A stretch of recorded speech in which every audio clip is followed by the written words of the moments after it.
Well, I gotta admit, you guys really blew me away with the support on that last video, which of course is what prompted this one to be made so soon afterwards. Or, well, it would have been soon afterwards since I started planning the run almost immediately, but, well, you'll see. Welcome to the Pokemon Emerald Hardcore Monotype Nuzlocke Ice Edition. Literally the only non-randomized Ice-type Emerald run you will find on YouTube, and there is damn good reason for that. In my last video, we broke down the rules I was following for Monotype Nuzlockes as we were trying to follow specific rules that fit within the confines of this spreadsheet. A spreadsheet provided to us by Chaotic Meatball as a challenge to the online Pokemon community to complete a Monotype Nuzlocke in every game with every type. A lot of good discussion came out of that video, but the research I had done did prove fruitful, and these rules are still the basis of what we'll play off of again today. If you missed me breaking down my first attempt at a Monotype Hardcore Nuzlocke, I highly encourage you to check out that video first and then come back to this one. Or watch this one first and then go watch that one for context. I don't care, I'm not your mom. In that video, I made a point that randomized encounters didn't fit the same mold as other runs in the spreadsheet that were forced to work with super limited encounters and think outside the box to find ways to make different types possible in their respective games. I also made this foolish promise. I'm so sorry, Ice-type Emerald run, but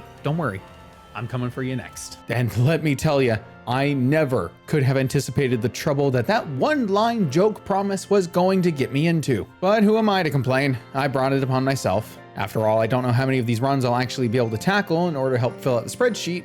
I'm not one of those full-time YouTubers that can pump out a new run every other week. Consider me the tank in this party of monotype runners. I'll just tackle some of the big boys. And if there is a big boy to be tackled, it is this one. There will be a few developments that we will touch on in the video as they come up, but the rules are pretty cut and dry. Beat the run in a way that is as close as possible to being legitimately repeatable in a vanilla game with all assets available to you. So with that in mind, let's take a look at all of the ice types available to us in Hoenn.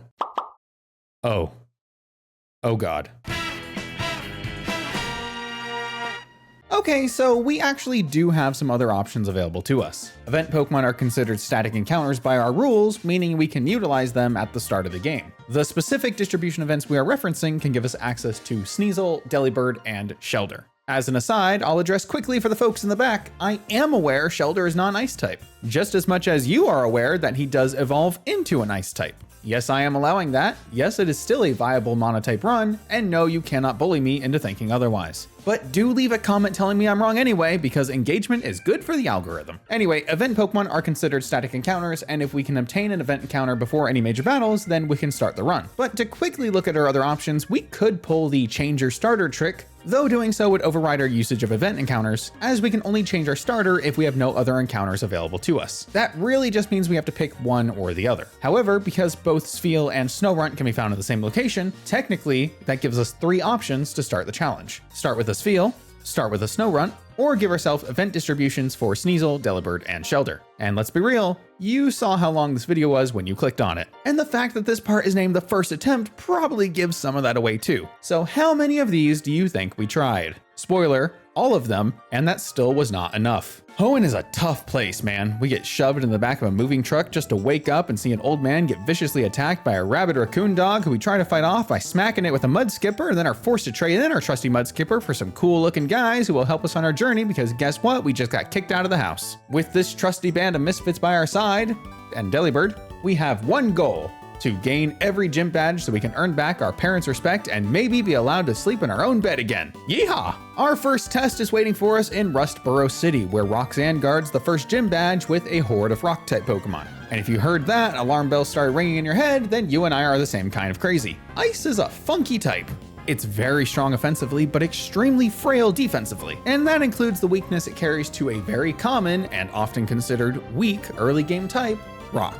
Fortunately, of our 2 actual team members, because let's face it, Delibird doesn't count, one of them isn't ice type yet, and therefore isn't actually weak to rock. Equally unfortunately, his only attacking moves are Tackle, which rock resists, and Icicle Spear, which is extremely weak, doesn't have a guaranteed number of hits, isn't stab, and at best deals neutral damage in this fight. And since all of these are gift Pokemon, they aren't technically mine. Or at least they don't seem to think so, given how often they elect to just do fuck all instead of listen to me. So let's cut to the chase. You cannot beat Roxanne with this team, which means we are definitely not earning back our parents' respect this way. Okay, well, I say that pretty definitively. Technically, If we became a doctor, our parents would respect us again. But also technically, if Roxanne missed every 90% accurate attack, Shelter listened on every turn, hit the maximum number of times with Icicle Spear to prevent it from running out of power points, and maybe landed a few crits in for good measure, then you could win. As it stands, I tried a few different strategies. Set up Harden, nope, doesn't matter. Attack and pray, good luck. Sacrifice team members, I'll admit it's fun, but not really getting us anywhere. For the record, I didn't even notice until editing that I was actually under the level cap here, but to be totally honest with you, it doesn't matter. The problems don't change just because you go up in level. In fact, as trade Pokemon, they're actually less likely to listen to me if I were to level them up further. I gave it about 4 attempts and called it good. But man, oh man, we've got quite a bit of runtime left, so where do we go from here? The events we have available do not at all make this possible, unfortunately.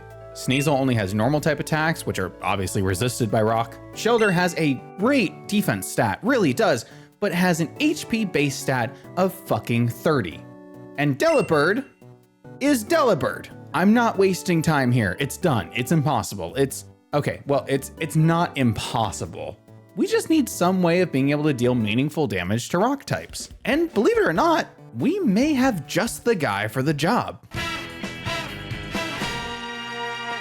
So we start changing tactics. Another viable method of tackling this challenge is by excluding event distributions entirely. Therefore, that would eliminate all of our early game encounters and thus force us to switch our starter Pokemon for another Pokemon of our type. In this case, obviously, we choose Spheal. Spheal is blessed by starting with Water Gun, which is stab and super effective against all of Roxanne's team. So once we do make our way back to Rustboro, it's no big deal at all to challenge Roxanne a second time, now equipped with the equivalent of a bazooka aimed directly at her annoying rock types. Not to mention, Spheal also comes equipped with Encore, which is great for forcing Nosepass into using Harden multiple times in a row while we take care of business. And the great thing about changing your starter is you don't have to deal with trade Pokemon BS of them not listening to you until you get the right badge or whatever. In fact, the only issue starting with Spheal is he's all we've got. Jack is definitely the right answer for Roxanne, but Ice has literally the exact same problem as Steel when it comes to the rest of Hoenn's gyms. The next 3 are Fighting, Electric, and Fire. And we don't have fodder this time. We do employ the same strategy of skipping Brawly to buy vitamins in Dewford and attempt to fight our way up to Mauville, but only having one Pokemon means it's pretty much impossible to reach that city while staying under Brawly's level cap. I don't allow experience sinks, which are just extra Pokemon that you can dump experience into in order to stay under the level cap, unless they are really necessary, and it isn't technically necessary for us to reach Mauville here. But to be honest with you, Brawly isn't the one I'm worried about. For one thing, we have enough bulk to take a hit or two as needed, but most importantly, and this is the fun bit, Ice Ball is good in this game. It's literally the same as Rollout, doubling in power every turn at the risk of 90% accuracy, but it is learned by a much bulkier Pokemon than Aron, and is Ice type, which means it is a special move in this generation. And having a powerful special attack like that is very strong this early in the game. We Body Slam Machop into range, select our Nuclear button, and watch as Ice Ball KOs Machop, hits Meditite twice, doubling in power each time, and then launches a 240 base power attack into the unsuspecting Makuhita, who falls instantly. Brawly never even had a chance to break out a single potion. And so the first 2 gyms? Solved, easy, done. Watson, however, impossible. No, like literally impossible. Spheal is water type. Weak to Spark, weak to Shockwave, too slow to make Ice Ball a viable option, and Magneton resists Ice anyway, so even Ice Beam doesn't allow for any consistent damage. Ironically, this would probably be pretty doable with Sneasel, but since the event team can't even make it to this point, Spheal still holds the record so far. There is one more option, isn't there? Snorunt is tied with Spheal for the earliest encounter, so maybe if he can find his way past Roxanne, he might have a better chance against Watson? It takes a few attempts, but eventually I do actually find a line, which probably would have been found sooner if I had been playing at the right level cap. Snorunt dodges the first rock throw, forcing a potion with Powder Snow, and then setting up a free double team the next turn while Roxanne heals. Nosepass then lands a Rock Tomb, activating her Oran Berry, but misses the next 2. Roxanne then just goes for Block, Harden, Tackle, misses another Rock Tomb. Everything is going our way. We even land a freeze! On only my 3rd run with Snorunt, we are in fact able to clear Roxanne. And that means we might just have an answer to Watson. Except now we don't have an answer to Brawly.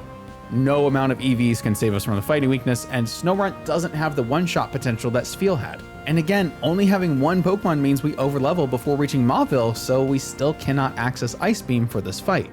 If it would have even made a difference. And let's face it, who am I kidding? Am I seriously trying to get myself to believe that a Snorunt can take down both a Magneton and Manectric by itself? No matter what, every attempt ends in failure. Maybe there is no answer. Maybe this is the true impossible run. I mean, maybe if there were more ice types available to give us more options? Kind of makes sense now that in a regular playthrough you wouldn't see these guys at all until they at least have some relevance. I mean, they certainly didn't expect you to have them this early, did they? There's no...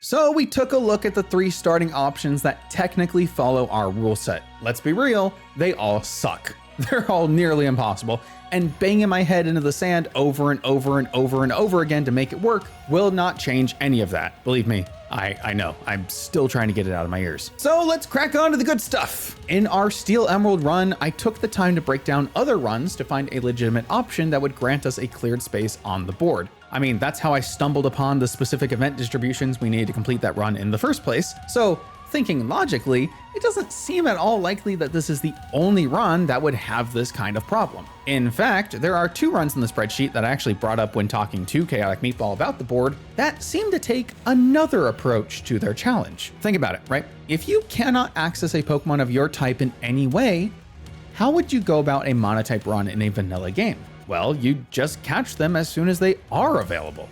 Both of the dark type runs for Pokemon Diamond and Pokemon Platinum follow this logic. They continue to use their starter, Turtwig and Grotle, until reaching a turn of Forest, where they catch their first encounter, technically, of Murkrow. That is 3 rival fights, 1 gym fight, 1 evil commander fight, and multiple story beats into the game before the dark monotype Nuzlocke even obtains its first dark type. I do not personally agree with these falling under that moniker, and that's okay.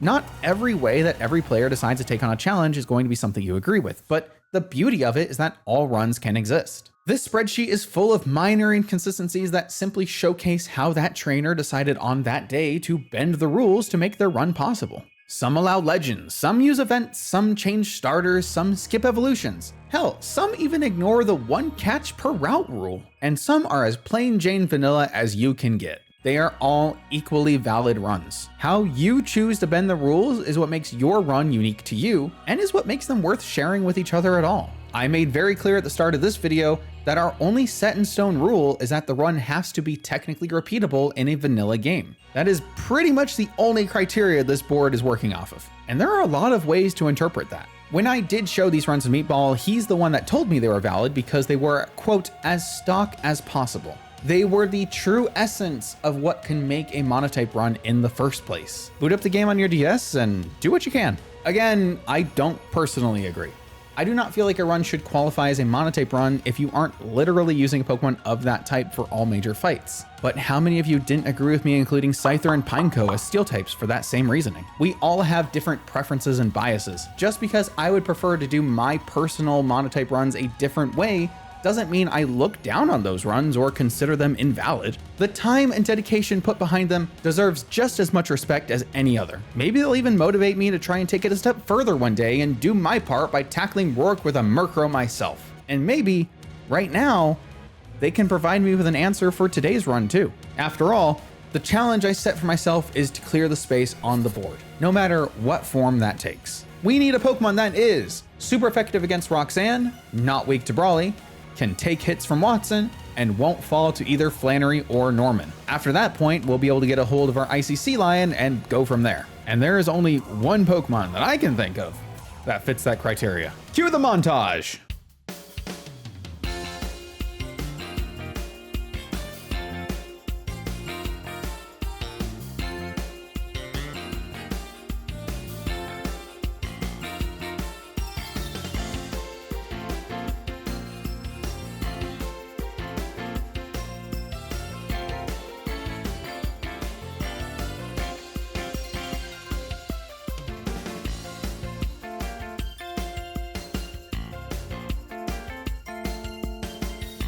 And stop there. The Weather Institute. Perfect. Okay, great. We are now 5 badges into the game. We are very close to reaching our beloved ice types, but they're locked behind just a bit more story. And this is also where Marshtomp stops being possible to move forward with. Unfortunately, the upcoming rival fight has a Grovyle with Leaf Blade, and no matter how you slice it, Marshtomp does not survive that hit. I am admittedly not entirely certain if it's possible to reach this point with either of the other starters. Maybe Combuskin here would make it possible to get past this fight, but obviously that doesn't matter now. I'm going to continue to bend the rules a little bit more.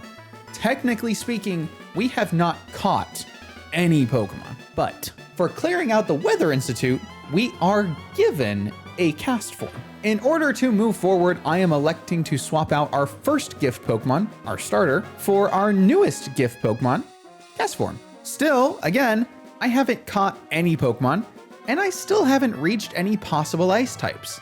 So what rule are we really breaking by using cast form here? You could even say he is an ice type, at least sometimes. By doing this, we can easily take out May and make our way into Fortree City. But funny enough, just like Brawly, this gym is not necessary to defeat before we leave. It just gives you access to fly, which obviously is great and important to have, but for now, we can ignore it. We want to have as many gyms available to us as possible after all once we get our real team members. But that means we have a lot of legwork to do. Running into Lily Cove, ignoring our rival, making the trek up to the top of Mount Pyre to grab a medallion, running all the way back to Mauville on foot just to get to the top of Mount Chimney and take on Maxie, then walking even further south to Slateport to activate the Team Aqua quest, and then, finally, walking all the way back full circle to Lily Cove just to fight this guy with a piddly dog and bat.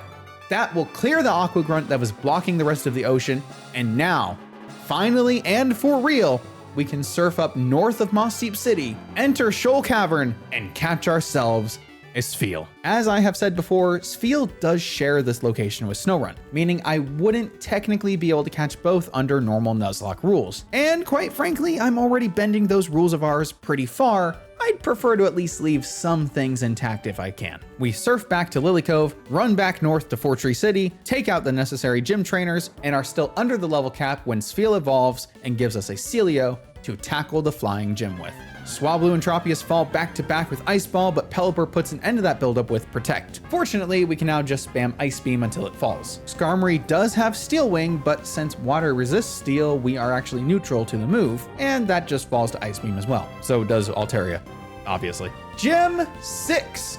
Our first gym badge won with only Ice-type Pokemon. And technically, it counts! Woohoo! But one small issue. The next gym is a double battle. Google says you can't challenge them with only one Pokemon, and quite frankly, even if I could, I wouldn't, because that's just asking to lose anyway. Tate and Liza are no pushovers. I guess I could use cast form here, maybe, but he over-leveled the gym fight already when fighting through story stuff. Technically, the boss fights are between the level caps of Gym 6 and 7, so cast form over-leveling Gym 6 is still fine if you're one of those that wanted to get particular in the comments. But it does mean I really shouldn't use it here, even if I could justify its usage as a kind of maybe ice type. It's at this point in the run I decide, well, we've come this far. If we're going to continue forward, then we're also going to have to continue to bend the rules just a little bit more. Welcome aboard Snorunt. He won't be with us long, but he did agree to join us for this one specific battle, especially since the level cap allows us to evolve him into a Glalie. Yes, we went back and ended up catching the Snorunt inside Shoal Cave anyway, but just to get through this gym fight where we are required to use 2 Pokemon. I would rather justify the second catch inside Shoal Cavern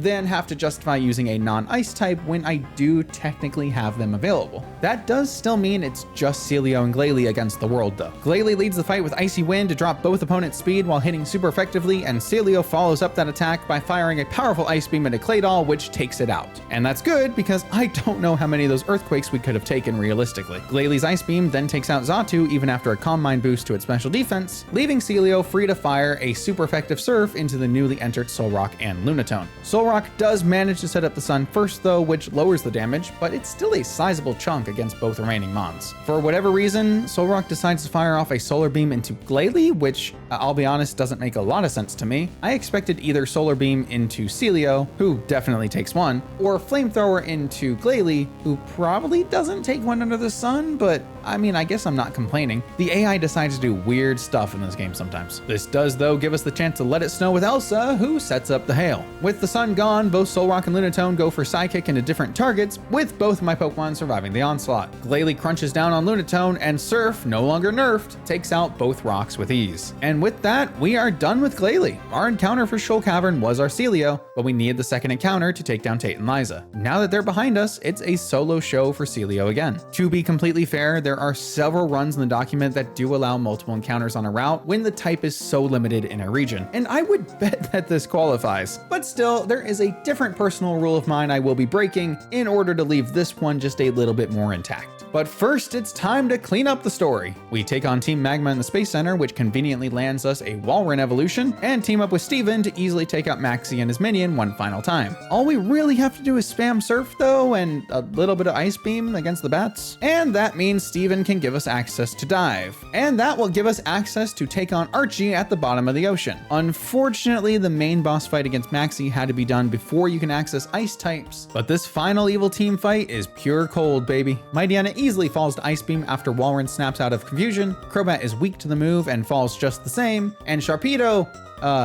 tries to use Taunt to stop Ice Ball and then falls to the third hit. Well, that was certainly anticlimactic, but what do you expect? It's Archie. Sootopolis, home of the last gym and these guys. You know, one of these days I'm going to enter Sootopolis and they won't be here causing a ruckus, and I'm gonna miss them on that day. But today is not that day, so I am leaving. Before we do anything else, I'm not entirely crazy. I do know this run cannot be done with only Walrein, and that means we are going to have to break a personal rule of mine and use a legendary. I know, but the usage of legendary Pokemon is one of those personal choice things, and it doesn't affect what we are trying to achieve here today. If we are having to make choices in how we bend rules, it feels appropriate to ignore my own biases first in favor of the run. And that leads us to finding and capturing Regice. Hell, who doesn't love the Reggies anyway? They deserve some time in the spotlight. And while we're out of the ocean, we make a quick stop to wake up a giant sky snake who is just as pissed as I am about the noise coming from Sootopolis, and he goes to shut up the behemoths. So that leaves us to take on Hoenn, the water-type gym leader, with our two encounters, Elsa and Santa.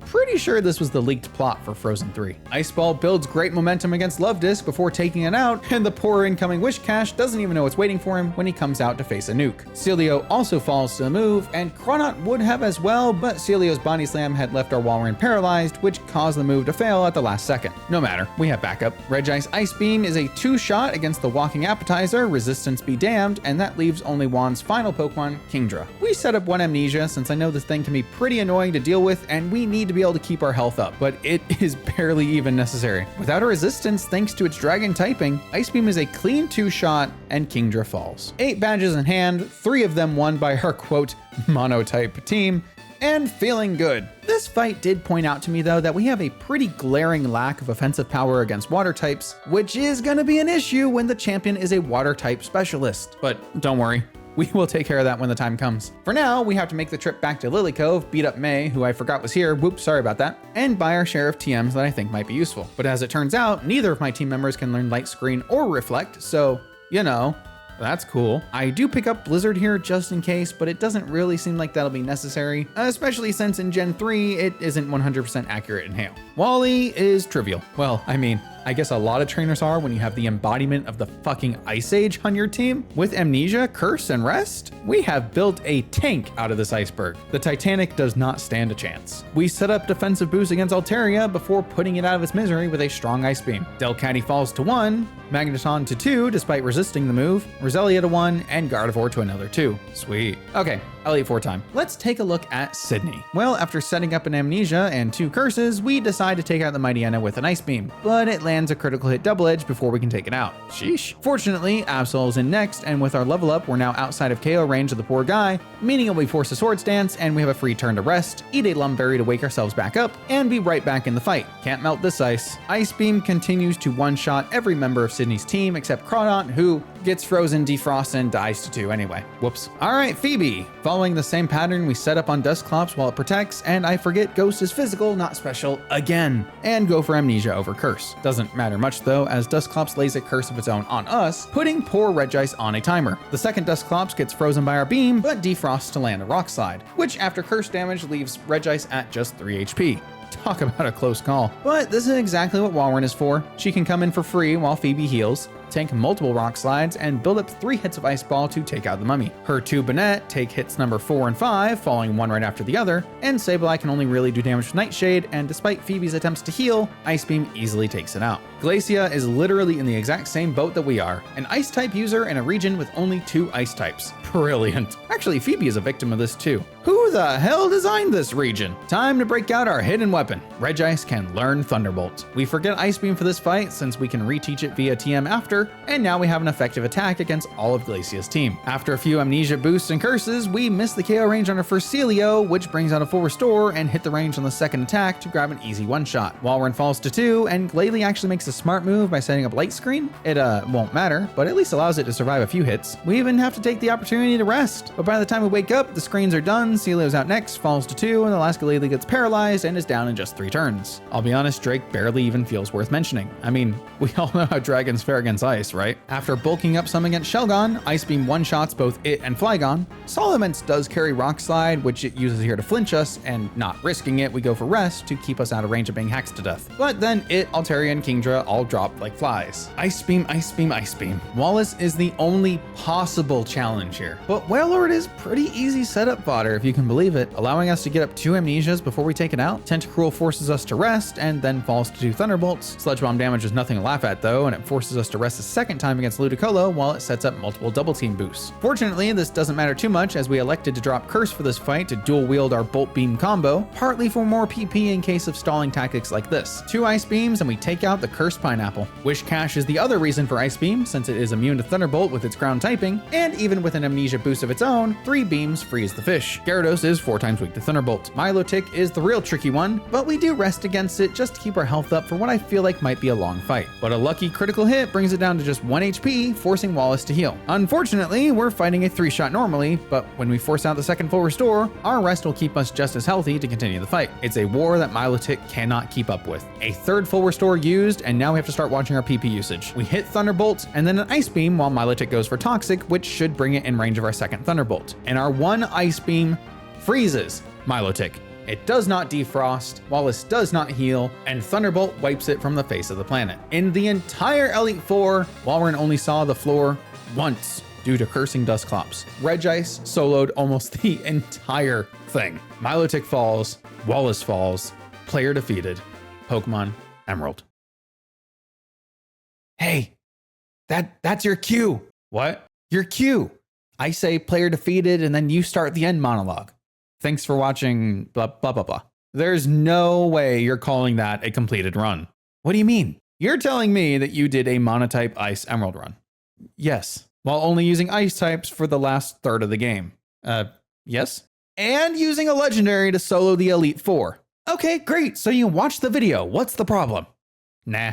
The fuck you mean, nah? I mean fucking nah. I followed the board rules. The run is done. Mark it off. End the video. Sure, you followed the rules to clear the board, but at what cost? Are you satisfied? Do you think they will be? What do you want me to do? I want you to play Pokemon Emerald with only Ice types. You even got a title card? So we did it. This was a technically vanilla, entirely repeatable, Ice type only Pokemon Emerald Hardcore Nuzlocke. But to be frank with you, I'm not personally satisfied with the run. I'm sure many of you aren't either. Yes, I did exactly what I set out to do, beat the run in a way that clears the board, but this challenge is one for me too.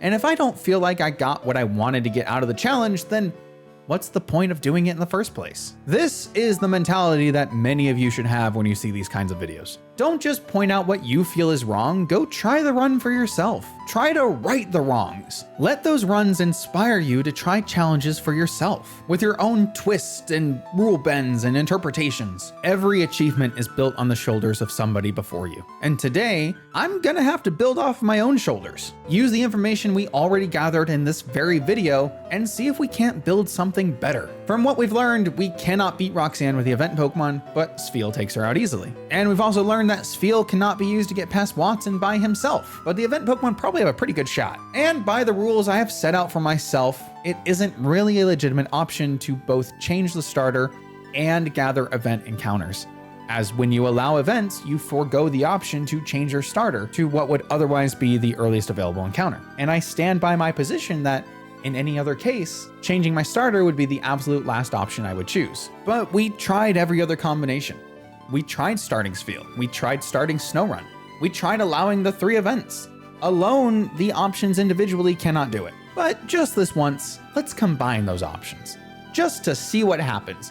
If we allow every ice type, can we truly accomplish the ice monotype hardcore Nuzlocke that we all came here to see? And this time, I'm also banning Regice. We already saw that that thing can take on the last leg of the journey almost by itself, so we aren't going to be covering any new ground there if we get to that point. Instead, by this rule, we'll be able to use Glalie. We will be changing our starter to Sfeel, which means we won't be catching him in the Shoal Cavern, so sounds like we have ground to add that menace to our team for real this time. We know Sfeel solos both Roxanne and Brawly already, and on the way we pick up our 3 event encounters, Sneasel, Shelder, and yes, Delibird. So we're gonna take a look at the first major change in this run, Watson. Previously, we were unable to beat this gym because Sfeel is weak to electric and can't avoid taking super effective damage because it's just outsped by most of Watson's team. But now we have a few more options, and we can lead off with one of those options in Sneasel, who actually outspeeds Voltorb and lands the 2-hit KO with Ice Beam. She even only has to take a small jolt from Shockwave in the process. Self-Destruct doesn't have a KO, and since Ice Beam doesn't make contact, we're not at risk of either explosion or paralysis here. Electrike also doesn't have a KO, so it opts for Howl.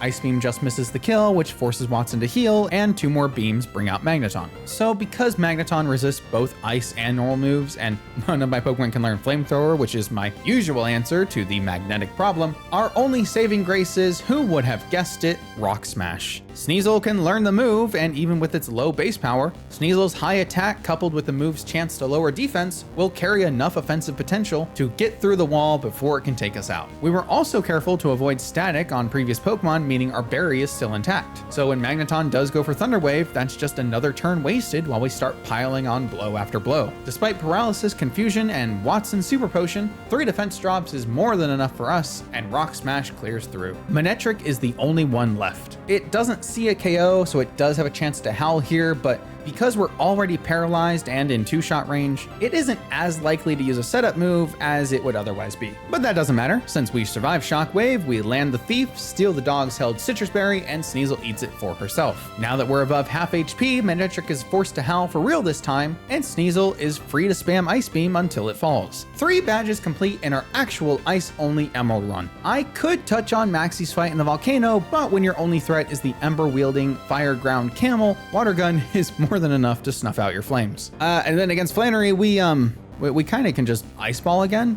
Even though it isn't a 100% accurate move, it is still 90%, and on a Pokemon that is not weak to Overheat. And Water Gun is a really decent backup plan, but Water Gun is weakened by Sun. So Ice Ball, being neutral to Numel and Camerupt, and Slugma having no stats to speak of, make them all pretty easy fodder for the order they come out in. 3 hits for Numel, hit 4 for Slugma, and an unnecessarily powerful 5th hit to one-shot Camerupt. And Sfeel still outspeeds, doesn't get paralyzed by Body Slam, and has an easy 3-hit KO against Torkoal. We've got some pretty familiar strats to break out against Norman. Secret Power on Sneasel 2-shot Spinda and paralyzes Slacking. Counter hurts, but it can only deal damage based on what we do, and since we do nothing of note, Counter never kills here, but does force us to eat our berry. Now while Slacking loafs, we can thief away its own berry and eat that one too. Now we can take advantage of the incoming counter, freely swap to Sfeel, Encore on the loafing turn which still works, and lock him into the move. Which, let's be real, it's probably going for it anyway, but there's no risk here for a bit more of a guarantee, so why not? Now we bring in Shelder, finally getting a chance to shine. We spam Withdraw to buff our defense as high as possible while Slacking fails counters, loafs, and gets paralyzed a bit. Now Slacking can only really feint attack, so we alternate Protect on the attacking turns and whittle its HP down with Ice Beam. Norman used a potion somewhere in the middle and we continue the process. But since Norman doesn't heal again, I guess this is a solid win in the clam column. Vigoroth also has feint attack, which remember all dark moves are special in this generation. So we do what damage we can with Tackle, just because Shelter is kinda done in this fight anyway, then swap back to Sneasel to take the resisted hit. Secret Power forces another potion, and we spam Ice Beam until the Sloth falls. Linoone can be scary with Belly Drum, but it doesn't have any kind of priority, and is slower than Sneasel. After one Secret Power and a guaranteed drum, since it doesn't see a KO anyway, it can only really set itself up, it's down to red HP, and we outspeed and take it out the next turn. Clearing Aqua from the Weather Institute is as easy as ever, with Sneasel rock smashing her way through Shelly's dark types with ease, and Maze Fight afterwards is where we actually get our first glimpse of Delibird in action. His Ice Beam actually one-shots Grovyle, which is crazy. All the gems I could have used this guy and didn't. I don't regret it for even a second. We are on Gym 6, and this guy only has one offensive move coming off of base 65 special attack. He's just lucky his flying typing has good synergy with Spheel's water type. Speaking of Gym 6 though, I mean, we already know Celio can solo it, so I don't think it's really worth touching on again here, but it sure is fun to watch. So satisfying. And then we interrupt this badge collecting session for a word from our evil leaders. Maxie has a Mightyena who falls to Ice Beam, a Camerupt who falls to Surf, and a Crobat who falls to Ice Beam again. In fact, because of the limited Pokemon selection of evil team members, Ice types have a very clear and easy advantage against both of them, but Magma especially, since they, again, don't carry any fire type moves. I'm actually more annoyed now at how little of a threat they are than I was during the Steel run. Chase Team Aqua out from Lily Cove and surf your way to a little place known as Moss Deep City. We could stop at Shoal Cave before challenging Tate and Liza again, but I have a little bit of a different strategy to use against them now that we have a few more viable team members to choose from. And that means we can lead off with Sneasel and, yes, believe it or not, Delibird. They are the perfect combination of extremely fast and just powerful enough that a combined Shadow Ball, which is physical, and Ice Beam can take out the threatening Claydol before it has a chance to move at all. The same combination will also take out Xatu, who only managed to set up Calm Mind the previous turn. Since the sun isn't up, Solrock will take the turn to set that up itself, granting us a second free turn and forcing out the Lunatone as we square off against the gym leader's last two Pokemon. Now, believe it or not, Sneasel actually has pretty passable special defense, but Delibird does not. Solrock does see a KO on our Owl with Flamethrower in the sun, so we swap him out to our thick fat Celio. Lunatone only has Psychic as an attacking move, so we don't really have to worry about super effective damage coming out of him, and he can't touch Sneasel at all. A Shadow Ball deals just about half damage to Solrock. Celio survives a hit, and Lunatone doesn't see a kill, so it's likely going for Hypnosis. It does, misses, and Solrock hits a Psychic on our Sea Lion. Shadow Ball knocks it down to red, and a Surf takes it out for good. From there, it's just a matter of time before Sneasel takes out Lunatone as well. Magma in the Space Center goes about the same, except I forgot to evolve into Walrein first. Whoops. No matter. Celio does the exact same job, spamming Surf, and when he gets low, we bring in Delibird, who can finish off the Crobat with some final beams of ice. And then we make the Shoal Cave field trip, catch a Snorunt that we evolve into Glalie, and dive back below the ocean to take down Archie one final time for today. And you know, Delibird has been putting in work. Let's let him lead it off, get some damage in, and then we can swap him out after forcing Archie's potion. That frees a turn for Sneasel to come in and finish the job. Cloyster, yes, Cloyster, who we finally evolved after obtaining Dive to get a blue shard to trade it for a Water Stone, comes in against Crobat to tank some damage and take it out with a single Ice Beam. He does get confused in the process, so against Sharpedo, we let Glalie take her share of the action and spam some more beams until the shark falls. Yada yada, we know the story here. Let's just see how Juan's fight is different without Regice. For the record, none of my Pokemon can learn Thunderbolt this time around. That means we don't really have access to a cheap or easy answer to water types anymore, and that's a problem, especially later. But for now at least, we should be able to outgun this last gym leader. Or at least his pathetic Love Disc, who can't take more than a few Ice Beams. Wishcash is neutral to the move instead of resisting it, so it isn't long for this world either. We tried bringing in Sneasel against Celio, but she gets hacked too quickly and aren't looking to make any sacrifices today that aren't Delibird, so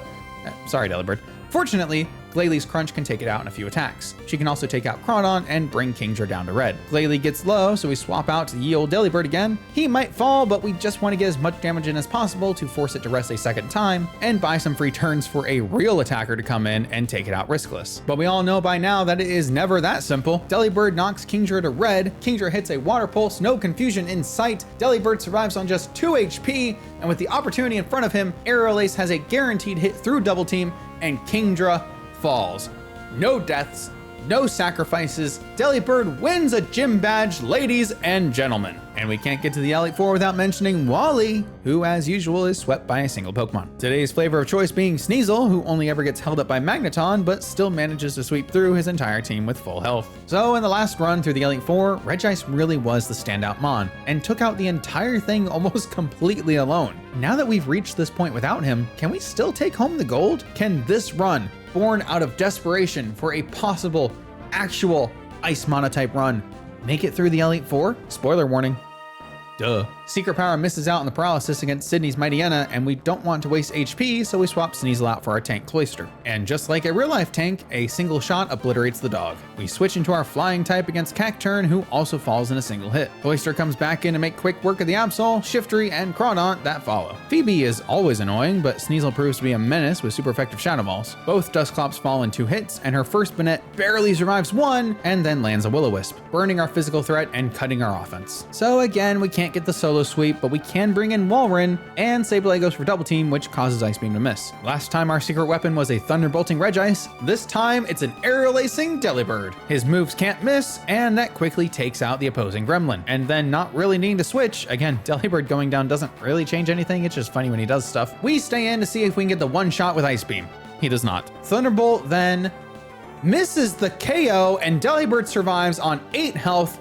This bird will not die. We reward him for his efforts, switching Delibird into Glalie, and quickly take out Phoebe's last ghost. Against Glacia, we have to prove ourselves to be the true Emperor of Ice, so we lead Glalie to set up the Light Screen and spam through Celio with Crunch. Unfortunately, she gets paralyzed before being able to get the knockout, but that's okay. We have a new move to help carry us through the fight. Walrein comes in equipped with the new and shiny Rock Tomb, a gift from the very first gym leader, and promptly use that new technique to take out the opposing Sea Lion. Glacia's first Glalie falls the same way. Against the second Celio, we want to save PP on Rock Tomb, so we switch out to Cloyster, now equipped with Secret Power. With enough bulk to outlast whatever Glacia throws at him, repeated Secret Powers will eventually get the KO, but the Attract strats come out, and I hate those. So when she goes for the heal, we bring in our female Sneasel to pick up the Secret Power spam right where it was left off. We go mano a mano against Walrein, bringing in our own. We hit super effective damage, and Glacia does not, but she can also still heal, and we can't. So we do get as much damage in as possible, lowering the Walrus's speed in the process, and then bring back in Cloyster, who can now actually get his kill, and Secret Power eventually takes it out. Glalie can't do anything against us, and waste a turn setting up Hail that obviously won't do anything, so we stay in as long as we can, get the paralysis, and then swap Cloyster out to Sneasel once more to finish the job. Oh boy, it's Dragon Slaying time again. Lead Glalie, Light Screen on the Mandated Protect turn because why not?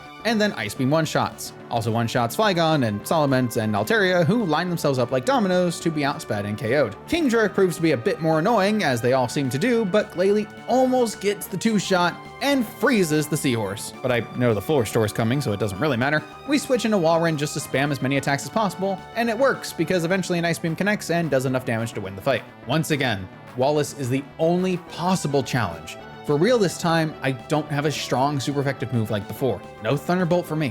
One more battle to end it all. 5 different runs, so many failed attempts, 1 already completed, just 1 more fight. We lead Glalie one more time, setting up a Light Screen while Wallace uses Rain Dance.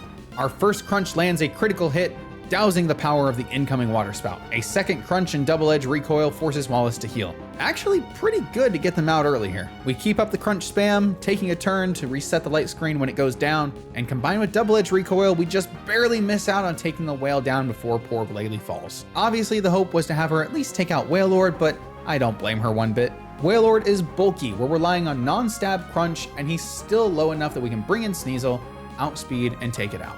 Tentacruel threatens a lot of damage on us with both Hydro Pump and Sludge Bomb, but we have a few tricks of our own. One more major change to give us a favorable matchup, we bring in Walrein. Earthquake has a guaranteed 2-hit KO, and this scares Wallace so bad that he switches out to his Ludicolo to take the hit. Okay, I see it. We have an actual battle on our hands, do we? Walrein is poisoned from Toxic, but since he's also carrying Rest, it doesn't matter too much. Either way, we switch out to Delibird again, getting so much more screen time than I ever expected going into this. While Ludicolo tries to set up Evasion Boost and Leech Seed, it won't help him here. Stab Aerial Ace lands a quick and easy 2-hit KO. My undeserving Owl really just got a knockout against the champion. I mean, I guess after Volbeat, nothing should really surprise me anymore. Tentacruel comes back out. I expect it to KO, so we stay in to get the free switch and then hit the Aerial Ace just to see, knocking Tentacruel down to red. And Hydro Pump again misses the knockout. Delibird eats a Citrus Berry, Leech Seed leaves him at 32 health, and this forces Wallace to heal. Knowing that, we land another solid hit, and Delibird is left at 15 HP when we do eventually switch out. I mean, at this point, I figure we do have to try and preserve the legend for real. We bring in Walrein, who can easily eat a few Sludge Bombs, rest off the poison and the damage, and then swing in for the KO with another Earthquake, which leaves the jellyfish on literally 1 HP. So we repeat the process and KO a Surf. Finally. Damn, some things in this game really won't die. Will they, Delibird? Milotic actually comes out next, and since it really can't do anything to Walrein, we use a Toxic of our own before resting ourselves back to full HP. The TM for Toxic that you can get in the Fiery Path is honest to God the only way I could think of to take out Milotic. With all the healing it does with Recover and potions, resisting all my moves, the sheer bulk, yeah, this way is much easier than anything else. And it lets us skip a lot of the healing game, as when Walrein wakes up from his nap, Toxic has already brought the Serpent within KO range of Earthquake, so we snag the kill without having to worry about any stall. Against Wishcash, we utilize the exact same strategy. It isn't too hard to take out normally, but again, this is just easier. Toxic can rest while it tries literally everything from Amnesia to Hyper Beam. And while we're here, we may as well make the safe play. Toxic the Gyarados while it sets up Dragon Dances, and then we just need to stall out turns. Walrein does fall, and then we bring in Delibird for a second quick sacrifice. But Gyarados had actually gone for Hyper Beam the turn before to take out Walrein. It may be faster than us, but it is forced to recharge. Wallace can't heal even if he wanted to. Ice Beam connects, Toxic finishes it off. Delibird, against all odds, not only survived, but stands victorious against Champion Wallace. Share the screenshot with your friends, that'll confuse the hell out of them. Oh, right, for real this time. Player defeated, Pokemon Emerald. Whew! Thank you all so much for watching this video. I know it was a bit different, more condensed, and really just a problem and battle showcase, but I was struggling to find a way to fit everything I knew I wanted to in the confines of one video without bloating it to be far too long for no real reason. I mean, we don't really need to see all of Emerald's story 5 times in a row now, do we? Anyway, I can't make the ending too long this time. Viewer retention and all that. Don't forget to like, comment, subscribe, all the things that a good YouTuber is supposed to remind you to do. Oh, actually, definitely that last one. Subscribe, because I've got the Sword and Shield F-tier Nuzlocke coming out soon, and you are not gonna wanna miss that. And if you do wanna see me take on more monotype runs, you're gonna have to leave a comment and let me know what games and what types you'd like to see. Your comments really help me out when I'm deciding what videos to make. It's where I pull a lot of my ideas from. In the meantime, while you're here, you should go check out this lockout bingo race my friend and I just did. It's a challenge that I had a lot of fun recording. And it would mean a lot to me if you give it some support. If you're a fan of weird challenge runs, you're probably gonna like that video too. Anyway, that all said, another challenge done means I will have to catch y'all in the next run. See ya.